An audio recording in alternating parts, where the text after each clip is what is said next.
আসসালামু আলাইকুম, কেমন আছেন সবাই? আজকে আমি আপনাদের জন্য একটি মাছের রেসিপি নিয়ে এসেছি। যাদের বাচ্চারা মাছ খায় না, এভাবে ট্রাই করে দেখবেন। তো আমি প্রথমে তেলের মধ্যে পেঁয়াজ কুচি ভালোভাবে বেছে নিয়েছি। তো আমি প্রথমে মাছকে সিদ্ধ করে হলুদ লবণ দিয়ে সিদ্ধ করে কাটা বেছে নিয়েছি। তো ওইটা আর ভিডিও করে রাখি নাই। তো এখানে আমি হলুদের গুঁড়া, মরিচের গুঁড়া, আদা রসুন বাটা, ধনিয়া গুঁড়া, জিরা গুঁড়া দিয়ে ভালোভাবে কষিয়ে নিচ্ছি। তো যাদের বাচ্চা মাছ খেতে চায় না, এভাবে দিয়ে করে দেখবেন, বুঝতেই পারবে না যে কি মাছ নাকি কি, যেহেতু এখানে মাংসের সকল মশলা দেওয়া আছে। আর যারা কাঁটাযুক্ত মাছ খেতে চায় না, তারাও এভাবে ট্রাই করবেন। তো আমি এখানে একটা সাগরের মাছ নিয়েছি, তো ওটা ভালোভাবে কাটা বেছে হলুদ লবণ দিয়ে সিদ্ধ করে নিয়েছি। তো আমরা চট্টগ্রাম ভাষায় এটাকে মরিচ খোলাও বলি মাছের। আমি একটা বেলে মাছ ওইটা নিয়েছি। এই মাছটা দিয়ে এরকম করে খেলে খুবই ভালো লাগে।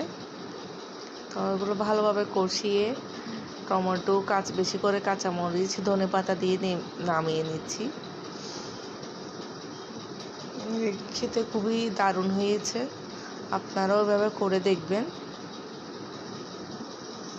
তারপরে আমি এখন বাঁধাকপি ভাজি করব।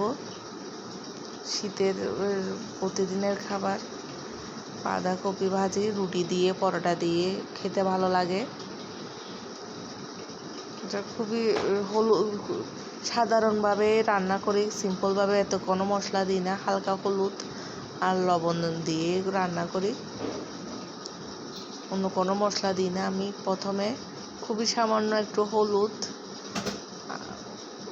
আর লবণ আর একটু সামান্য পানি দিয়ে ভালোভাবে কষিয়ে নিচ্ছি। একটু পেঁয়াজ কুচি, তেল বেশি, সবজির মধ্যে একটু তেল আর পেঁয়াজ কুচি বেশি করে দিলে খেতে ভালো হয়। তো আমি এখন বাঁধাকপিটাও দিয়ে দিচ্ছি। আপনারা যারা আমার ভিডিও দেখবেন, প্লিজ লাইক করে দিবেন আর সাবস্ক্রাইব করবেন আর ফুল ওয়াচ করবেন।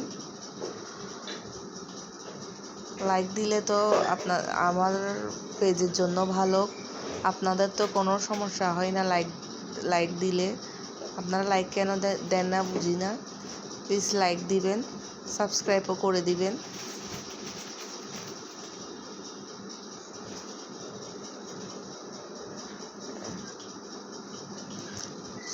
সবজিটা করে রাখলে সকালে রুটি দিয়েও খাওয়া যায়।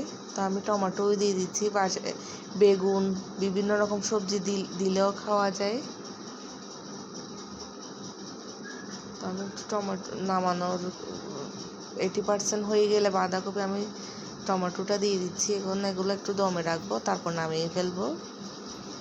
অনেকে হলুদ ছাড়াও বাঁধাকপি ভাজি করে, তো আমার খুবই সামান্য করে হলুদ দিলে ভালো লাগে, হলুদ ছাড়া বাঁধাকপি ভালো লাগে না। তো এখানে বিকালবেলা আমার শাশুড়ি চিতই পিঠা বানাচ্ছে, খুবই ফুলকো হয় চিতই পিঠাগুলা। মাশাল্লাহ, ওনার হাতের চিতই পিঠা উনি যখন ওইটা গোলাচ্ছিল, আমি ছিলাম না, তো কোনো সময় আপনাদেরকে চিতই পিঠার রেসিপিটা দিব। আরও বিভিন্ন রকম পিঠা বানাতে পারে উনি, আপনাদেরকে দিব পিঠার রেসিপিটা। তো আপনারা সবাই আমার ভিডিওটা দেখুন, প্লিজ লাইক আর সাবস্ক্রাইব করবেন। আল্লাহ হাফেজ, আসসালামু আলাইকুম।